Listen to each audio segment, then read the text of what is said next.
রচনা অসিতের দ্বন্দ্ব মেটাতে আসরে নামলেন কল্যাণ। হ্যাঁ, ভোট পর্যন্ত এক হয়ে চলার বার্তা শ্রীরামপুরের সাংসদের। হুগলির সাংসদ রচনা বনাম চুঁচুড়ার বিধায়ক অসিত মজুমদারের দ্বন্দ্ব।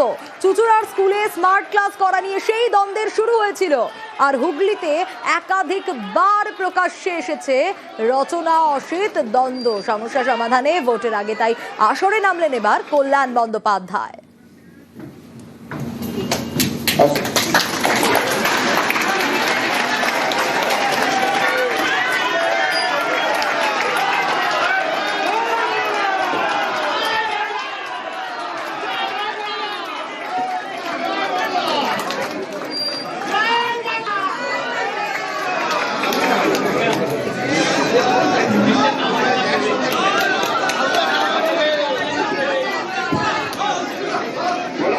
চুঁচুড়া বিধানসভায় রচনা ব্যানার্জি এবং অসিত মজুমদার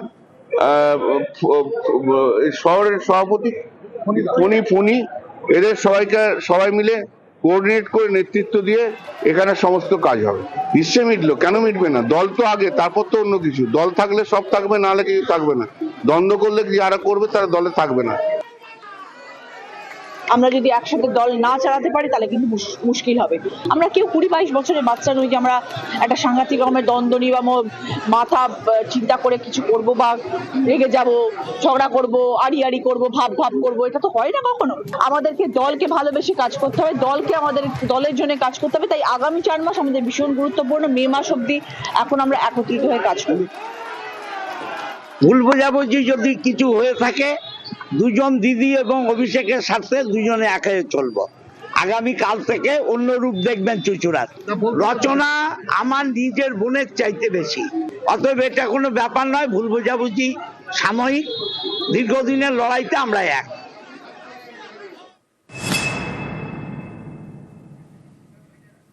এদিকে আবার শিশির অধিকারী একেবারে বিস্ফোরক মন্তব্য করছেন। জেলায় তৃণমূলকে আনা বড় ভুল বলে দাবি তার।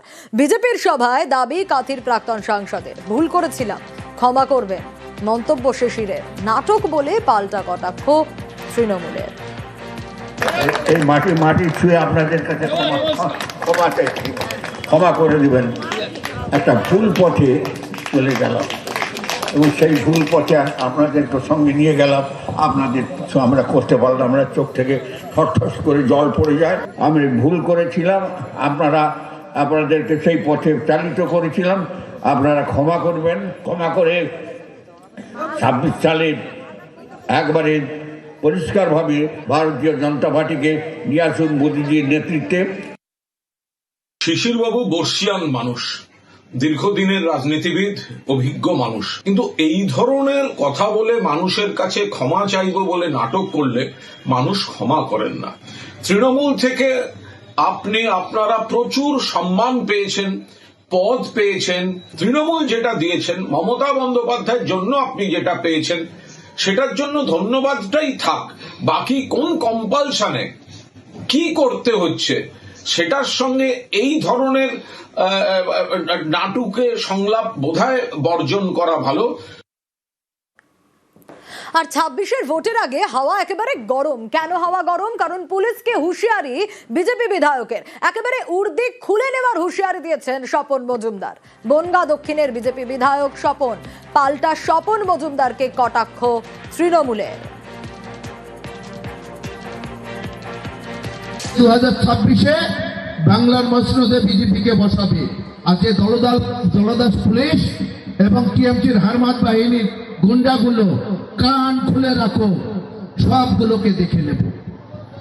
গুন্ডাগুলোকে এনকাউন্টার করব, আর এই দলদাস পুলিশগুলো বর্দি টেনে খুলে নেব। দায়িত্ব নিয়ে বলে যাচ্ছি, চামচাগিরি করতে দেব না আমরা। স্বপন মজুমদার একটা অসামাজিক লোক।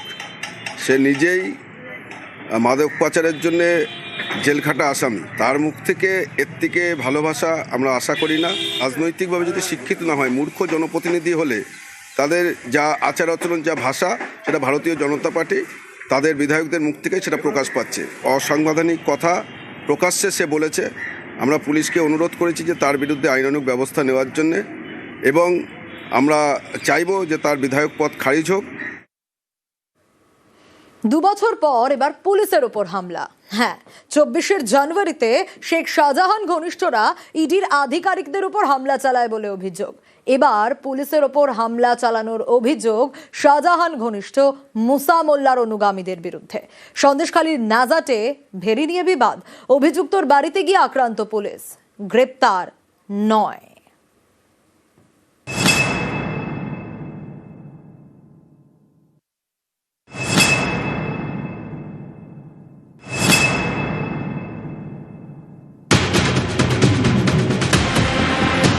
শুক্রবার গভীর রাত, সন্দেশখালীর ন্যাজাটে আক্রান্ত পুলিশ।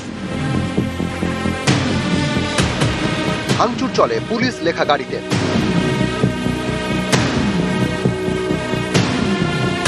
আহত হন ন্যাজাট থানার রাজবাড়ি ফাঁড়ি এক সাব ইন্সপেক্টর ও 3 জন কনস্টেবল। অভিযোগের আঙুল শেখ শাহজাহান ঘনিষ্ঠ মুসা মোল্লার দলবলের দিকে। এই ঘটনার পর শুরু হয় ব্যাপক ধরপাকড়, বেশ কয়েকজনকে গ্রেপ্তার করা হয়। ছিল অনেকজনকে নিয়ে আসা হয়েছিল, 9 জন অ্যারেস্ট। প্রধান উপপ্রধান কি গ্রেপ্তার? এমনি ডিটেন কোশ্চেনিং এর জন্য নিয়ে আসা হয়েছে। উত্তর 24 পরগনা সন্দেশখালীর ন্যাজাট, এখানকার রাজবাড়ি পুলিশ ফাঁড়ি সংলগ্ন এলাকার বাসিন্দা মুসা মোল্লা সন্দেশখালীর শেখ শাহজাহান ঘনিষ্ঠ। স্থানীয়দের দাবি মুসার ভেড়ি ব্যবসা। এই ন্যাজাটেরই বাসিন্দা আজিজুল গাজী। অভিযোগ তাঁর ভেড়ি দখল করে রেখেছে মুসা। এ নিয়ে 4 বছর ধরে দুজনের মধ্যে গোলমাল। বসিরহাট মহকুমা আদালতে দ্বারস্থ হন আজিজুল। ভেড়ি এলাকায় 144 ধারা জারি করে আদালত। অভিযোগ সেই নির্দেশ মানেনি মুসা মোল্লা। এরপর ফের আদালতে দ্বারস্থ হন আজিজুল। তখন আদালত নির্দেশ দেয় থানায় হাজিরা দিতে হবে। অভিযোগ একাধিকবার নোটিশ ধরালেও থানায় হাজিরা দেয়নি মুসা। এরপরেই শুক্রবার গভীর রাতে মুসার বাড়িতে যায় রাজবাড়ি ফাঁড়ির পুলিশ। অভিযোগ তখন অনুগামীদের ডাকে মুসা, তারা পুলিশের উপর চড়াও হয়, মারধর করে। পরে বিশাল পুলিশ বাহিনী ঘটনাস্থলে যায়, আহতদের উদ্ধার করে, শুরু হয় ধরপাকড়। আর আমরা বাইরে গিয়ে দেখি যে পুলিশই ওই লোকে 1:30টার সময় ওই ওনাদের ঘরের জানলা টালা ভাঙতেছে, দরজা খোলার চেষ্টা করছে। আর পুলিশের গাড়ি ভেঙেছে কি এখনো আমরা জানিনি, আর কখন ভেঙেছে তাও আমরা জানিনি। ওই আমার 2টো ছেলে, আমার স্বামী আর আমার জামাই। এক সময় সন্দেশখালীর বেতাজ বাদশাহ শেখ শাহজাহান।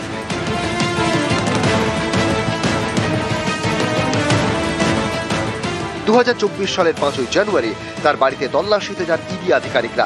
অভিযোগ তাদের উপর হামলা চালায় শাহজাহান অনুগামীরা। এবার অন্য একটি ঘটনায় সেই সন্দেশখালীতে আক্রান্ত পুলিশ। 2রা জানুয়ারি গভীর রাত, অভিযোগের আঙুল শাহজাহান ঘনিষ্ঠ মুসা মোল্লার দলবলের দিকে। সন্দেশখালী থেকে জিয়াউল আলম এবং অনুপম সাহা, নিউজ 18 বাংলা। আর এসআইআর এর কাজের চাপে আবারও বিএলওর মৃত্যুর অভিযোগ উঠে আসছে। কোচবিহারে বিএলওর মৃত্যুতে রীতিমতো চাঞ্চল্য ছড়ায়। আজ নির্দিষ্ট বুথে হিয়ারিং এর কাজ ছিল বিএলওর। গতকাল রাতে হৃদরোগে আক্রান্ত হয়ে মৃত্যু। এসআইআর এর কাজের চাপে মৃত্যুর অভিযোগ পরিবারের। কোচবিহারের বানেশ্বরের 103 নম্বর বুথের ঘটনা। সবসময় বলতো যে মা আর পারছি না, এত আর আমি সহ্য করতে পারছি না। মৃত্যুর আগেও এই কথাই বললে, মা আমি এখন মরতে চাই মা। এই করে শ্বাসকষ্ট শুরু হয়ে গেল, আর কোনো কথা নেই। সারা শরীর ঘেমের মুখে দিয়ে লালা বেঁধে 10 মিনিটের মধ্যেই শেষ, কিছুই করতে পারলাম না। প্রচন্ড চাপ ছিল, ও নিতে পারছিল না। আমাকে বলছিল আমি আসাম যাইতে চাই, একদিনের ছুটি চাই। আমি বলছি তুমি এক কাজ করো, তোমার ডিপার্টমেন্টকে বলো যে আমি একদিনের ছুটি আমাকে দেন। যাইতে তো পারলোই না, আমি একবার দেখাও করতে পারলাম না। এই চাপটা ও নিতে পারছে না, ও কষ্ট বলছে আমি আমার এই ইচ্ছাতে আমি আর পারছি না, আমি মরলেও শান্তি বলতো। আর রিষড়ায় শুনানি আতঙ্কে আবারও মৃত্যুর অভিযোগ। নামবাদের আতঙ্কে বৃদ্ধের মৃত্যুর অভিযোগ উঠছে। 4 জানুয়ারি শুনানির জন্য নোটিশ। শুনানির নোটিশে আতঙ্কে 85 বছরের বৃদ্ধের মৃত্যু। কমিশনের বিরুদ্ধে সরব হয়েছে পরিবার। রিষড়ার ঘটনায় তৃণমূল বিজেপি তরজা। উনি সুস্থভাবে চলছিলেন, কিন্তু হঠাৎ যে এসআইআরটা শুরু করা হলো, ওনার এটা বিশ্বাস হচ্ছিল না যে আমার নাম ড্রাফট রোলে থাকার পরেও থাকবে। ওনার নামে হিয়ারিং এর নোটিশ দেওয়া হলো। 4 জানুয়ারি ওনাকে ডাকা হলো। ওর পরে ওনার যে মাথায় বসে গেল কি আমাকে বাংলাদেশে পাঠিয়ে দেওয়া হবে, ডিটেনশন ক্যাম্পে পাঠিয়ে দেওয়া হবে, কি 4 ঘন্টা লাইন দিয়ে আমি কিভাবে দাঁড়াবো যদি আমার নাম না থাকে। চেস্ট পেন ওনার শুরু হয়ে গেল, নিঃশ্বাস ত্যাগ করলেন। এ দায় ইলেকশন কমিশন অফ ইন্ডিয়া, 84 বছর বয়সী, তাকে যদি প্রমাণ করতে হয় উনি পিপিও হোল্ডার, উনি স্টেট গভর্নমেন্ট এমপ্লয়ি, এর থেকে আর দুঃখদ ঘটনা নাই। স্কুলের হেডমাস্টার ছিলেন, এখানে রিটায়ার করেছেন। ওনার 4 তারিখে SIR এর হিয়ারিং ছিল। ওনার ছেলের সাথে এবং বিডিও সাহেবের সাথে আমার কথা হয়েছে যে যদি 84-85 বছর বয়সের যদি ইন্ডিয়ান সিটিজেনকে যদি হিয়ারিংয়ে অ্যাপিয়ার করতে হয় তাহলে আমরা কোন দেশে বাস করি? এটা তো আমাদের জন্য লজ্জাকর ব্যাপার। নোটিশ পাওয়ার পরে তিনি অসুস্থ বোধ করেন, তিনি মারা যান। বিজেপি যেভাবে জেনুইন ভোটার নানাভাবে তাকে ডিস্টার্ব করা হচ্ছে। নিজের বাবা মারা গেছে সেইটা নিয়ে রাজনীতি করবে, এর থেকে বড় লজ্জার বিষয়। উনি অসুস্থ ছিলেন, ওনার পটাশিয়াম ডাউন হয়ে গেছিল, তার জন্য উনি মারা গেছেন। আর যদি ওনার এটা মনে হচ্ছিল যে ভয়েতে আতঙ্কে যদি ওনার বাবা SIR জন্য মারা গেছেন, তাহলে উনি পোস্টমর্টম কেন করাবেন না? পোস্টমর্টম করে ইলেকশন কমিশনের উপরে তো উনি কেস করতে পারতেন, কিন্তু এইটা টোটালি মিথ্যে আছে।